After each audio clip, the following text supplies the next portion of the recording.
My name is Amanda Funaki. I am RBT here at Carmen B. Pingree. And how long have you worked at Pingree? I've been here for almost 4 years. So what does your typical day look like at the Pingree Center? I come in, I check my email, check to make sure parents haven't contacted me, and then I wait for the kids to show up. And then as soon as I get the kids, we do morning routines. The teenagers, we do a lot of hygiene, so making sure that they're using those skills every day. And then I work one-on-one with kids to meet their goals. One-on-one? Yeah. Sometimes that intense interaction with people who... Yes, definitely. Gotcha. With a place like the Pingree Center, there really is no typical day, is there? No, not really. Because kids come in and sometimes they're having great days and then sometimes they're not having a great day. And so we just kind of have to see how they're doing and modify our day to fit what they're needing. Now, just like we have bad days in our day-to-day lives, but we have had a lot of conditioning and training and perhaps don't have autism. Yeah. And we've learned how to cope with those things. How do you find that middle ground for the folks that you're working with? I think it's a lot of what we do is trying to help those kids learn those coping mechanisms. So we work on waiting. So if they're waiting for the iPad, we start very small. We start at 5 seconds they're waiting. And we just grow those skills, and I feel like that's the same across a whole lot of areas. If they feel like they're not getting their needs met, we work on communication, having them requesting things, having them work for things as they were a typical kid, but just modifying it.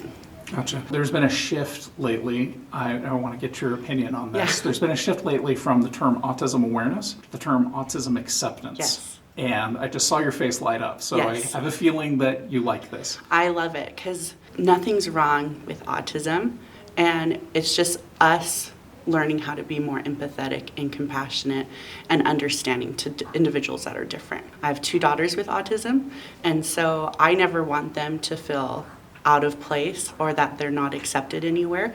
I want them to be able to go into a classroom of typical peers and realize hey, they're a little different and that's okay. Well, and that makes society a lot more interesting Yeah. if we bring in those little differences, right? Yeah. So, also just culturally too, there's so many different cultures here, especially Salt Lake is kind of a melting pot, and to realize that people can be different culturally or neurologically, and it's just bringing those together. that's awesome. Thank you so much, Amanda. Yeah. I'm Gardner. I am a University of Utah intern, and I've been working here at the Autism Center for just over a year now. And what do you do here? I am a behavior assistant specialist, and I am also getting my behavior analyst certification here under the direction of Raphael, our BCBA. Now, your typical day here is not typical at all, is it? No, not at all. Our typical day is we get our kids after the parents drop them off. We give them some time to kind of relax and just enjoy the classroom environment. And then what we do is we end up having them do some learning sessions, which are different from any other learning sessions that you get in any schools. It's called discrete trial training, or DTT. And what we do is we pick certain targets that we want the kids to work on during that time, whether it be knowing their alphabet letters or learning to fold laundry or tying their shoes, something that is more that they aren't capable of doing at this point in their lives. And we have them do different trials across that. During that time, we have them either model it, or if they can do it independently, we have them do those different trainings. The Pingree Center, we have students here ranging in age from preschool to young adulthood, and Yes. that probably brings its own set of challenges. Oh yeah, definitely. I mean, when you start out with working with young kids, you definitely have to change the ways that you interact with them and the way that you help them transition to different areas and things like that. And then, as they get older, sometimes their behaviors can increase and become more difficult at times. And when you have a bigger body, sometimes it's harder to get them going on certain things. So just having those different behaviors as they grow up can be challenging, but that's what we do here at the Autism Center is we help them maintain those good behaviors and that they are able to do those skills that they would normally do in a school setting. And hopefully be able to carry that through life, right? Exactly, yep. Do you work with the full age range of students here? I did at one time. Right now I'm in the classroom of 8 to 12 years old right now, but I do transition from time to time when they do need me to help out with the older kids or the younger kids as well. No, you're a full-time student as well. I am, yes. So that's got to be quite a challenge, coming here and working day in, day out with behaviors and then keeping yourself on task. It is. It's definitely a challenging thing to do. But, when you have a passion for something like this, I definitely have a passion for autism. I have had it since I was an undergrad and been curious about autism in general. And so just working with these kids can be exhausting. But when you do get those moments of where, you see that little bit of progress, it definitely makes it all worth it. And you can just breathe and relax and then continue with your other tasks that you have at hand. One of the projects you've been involved with here at the Pingree Center since I met you, especially with Raphael, is working on the public education series that we do once a month. How do you feel that has helped the community? I feel like getting that awareness out to the community about autism and everything like that, just being able to make people aware of it and supporting our students that we have here in autism in general is such a crucial thing to have happen right now. You see it throughout the years how the awareness has increased and everything, but there's still so much that people don't understand, and I think just getting the word out and allowing people to see that and see what challenges those with autism go through can really change the focus on it. Well, Jared, thank you. Yeah, you're welcome. Hi, my name is Lena Takabaka, and I'm a registered behavior technician here at Pingree. And what's your typical day look like, other than not being very typical? Oh, well, I drive the van. So I drive our clients to and from Pingree, and then I work with clients one-on-one with their programming that we program for their needs here. So you drive the van. I do. Oh my gosh. So you get to be in a moving vehicle full of people, and at any given time, one of them may decide to have a behavior incident. Yes, yeah. Wow. Yeah.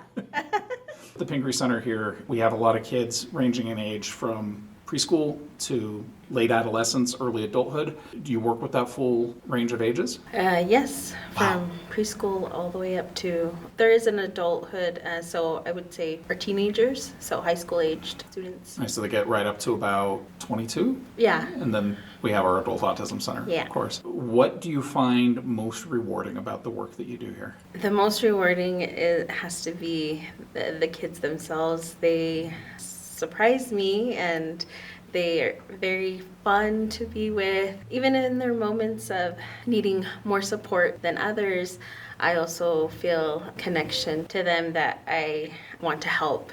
And we have all the tools here at Pingree to help them out in those moments. And so, How do you get through a rough day for yourself when you have people that count on you so much?